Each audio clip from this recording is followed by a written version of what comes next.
C'est le gazoduc de la discorde. Un immense chantier de plus de 9 milliards d'euros. Son nom, Nord Stream 2.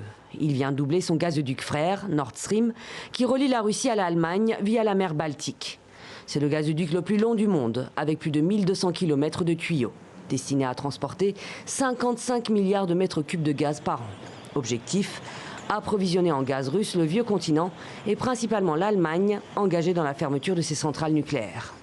Piloté par le géant du gaz russe Gazprom, le projet a été validé par Berlin. Mais son tracé suscite de vives critiques pour des raisons écologiques, financières et politiques, notamment dans plusieurs pays européens, dont les pays baltes, la Pologne, l'Ukraine et son puissant allié les États-Unis.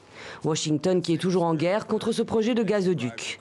Début janvier, l'ambassadeur des États-Unis en Allemagne, Richard Grenell, s'est fendu d'un courrier à l'attention des firmes allemandes, les menaçant d'un risque important de sanctions si elles ne se retiraient pas du projet.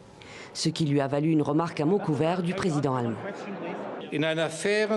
Dans un ordre commercial équitable et ouvert, le succès économique n'arrive pas aux dépens des autres.